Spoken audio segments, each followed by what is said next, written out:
സുഭാഷിതങ്ങൾ 10-ാം അധ്യായം. സോളമന്റെ സുഭാഷിതങ്ങൾ.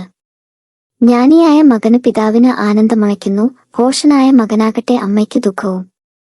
അന്യായമായി നേടിയ ധനം ഉതകുകയില്ല, നീതിയാകട്ടെ മരണത്തിൽ നിന്നു മോചിപ്പിക്കുന്നു.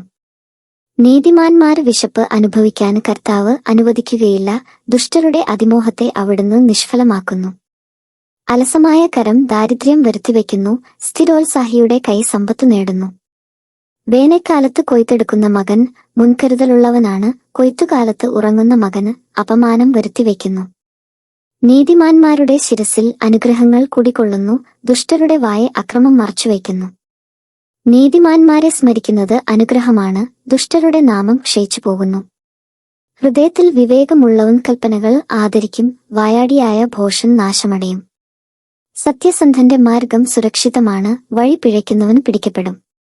തെറ്റിന് നേരെ കണ്ണടയ്ക്കുന്നവൻ ഉപദ്രവം വരുത്തിവെക്കുന്നു, ധൈര്യപൂർവം ശാസിക്കുന്നവനാകട്ടെ സമാധാനം സൃഷ്ടിക്കുന്നു. നീതിമാന്മാരുടെ അധരം ജീവന്റെ ഉറവയാണ്, ദുഷ്ടന്മാരുടേതോ അക്രമത്തെ മൂടിവയ്ക്കുന്നു. വിദ്വേഷം കലഹം ഇളക്കിവിടുന്നു, സ്നേഹമോ എല്ലാ അപരാധങ്ങളും പൊറുക്കുന്നു. അറിവുള്ളവന്റെ അധരങ്ങളിൽ ജ്ഞാനം കുടികൊള്ളുന്നു, ബുദ്ധിശൂന്യന്റെ മുതുകിൽ വടിയാണ് വീഴുക. ജ്ഞാനികൾ അറിവ് സംഭരിച്ചുവെക്കുന്നു, ഭോഷന്റെ ജൽപ്പനം നാശം വരുത്തിവെക്കുന്നു. ബലിഷ്ഠമായ നഗരമാണ് ധനികന്റെ സമ്പത്ത്, ദാരിദ്ര്യം ദരിദ്രന്റെ നാശവും. നീതിമാന്മാരുടെ പ്രതിഫലം ജീവനിലേക്ക് നയിക്കുന്നു, ദുഷ്ടരുടെ നേട്ടം പാപത്തിലേക്കും. പ്രബോധനത്തെ ആദരിക്കുന്നവന് ജീവനിലേക്കുള്ള പാതയിലാണ്, ശാസന നിരസിക്കുന്നവൻ വഴി പിഴയ്ക്കുന്നു. വിദ്വേഷം മറച്ചുവെച്ച് സംസാരിക്കുന്നവന് കള്ളം പറയുന്നു, അപവാദം പറയുന്നവൻ മൂഢനാണ്. വാക്കുകൾ ഏറുമ്പോൾ തെറ്റുപറ്റിക്കുന്നു, വാക്കുകളെ നിയന്ത്രിക്കുന്നവൻ വീണ്ടുവിചാരമുണ്ട്. നീതിമാന്മാരുടെ നാവ് വിശിഷ്ടമായ വെള്ളിയാണ്, ദുഷ്ടരുടെ മനസ്സ് വിലകെട്ടതും. നീതിമാന്റെ വാക്ക് അനേകരെ പോഷിപ്പിക്കുന്നു, മൂഢൻ ബുദ്ധിശൂന്യത മൂലം മൃതിയടയുന്നു. കർത്താവിന്റെ അനുഗ്രഹം സമ്പത്തു നൽകുന്നു, അവിടുന്ന് അതിൽ ദുഃഖം കലർത്തുന്നില്ല. തെറ്റുചെയ്യുക മൂഢൻ വെറുമൊരു വിനോദമാണ്, അറിവുള്ളവൻ വിവേകപൂർവമായ പെരുമാറ്റത്തിലാണ് ആഹ്ലാദം. ദുഷ്ടൻ ഭയപ്പെടുന്നത് തന്നെ അവന് വന്നുകൂടും, നീതിമാന്റെ ആഗ്രഹം സഫലമാകും.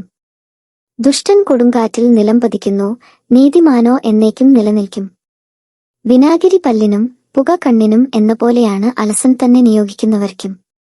ദൈവഭക്തി ആയുസ് വർദ്ധിപ്പിക്കുന്നു, ദുഷ്ടരുടെ ജീവിതകാലം പരിമിതമായിരിക്കും. നീതിമാന്മാരുടെ പ്രത്യാശ സന്തോഷ പര്യവസായിയാണ്, ദുഷ്ടരുടെ പ്രതീക്ഷ നിഷ്ഫലമാകും. സത്യസന്ധമായി പെരുമാറുന്നവൻ കർത്താവ് ഉറപ്പുള്ള കോട്ടയാണ്, തിന്മ പ്രവർത്തിക്കുന്നവനെ അവിടുന്ന് നശിപ്പിക്കുന്നു. നീതിമാന്മാർക്ക് ഒരിക്കലും സ്ഥാനഭ്രംശം സംഭവിക്കുകയില്ല, ദുഷ്ടർക്കു ഭൂമിയിൽ ഇടം കിട്ടുകയില്ല.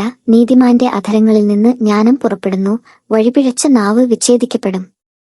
നീതിമാന്മാരുടെ അധരങ്ങൾ പഥ്യമായത് പറയുന്നു, ദുഷ്ടരുടെ അധരങ്ങളോ വഴിപിഴച്ചവയും.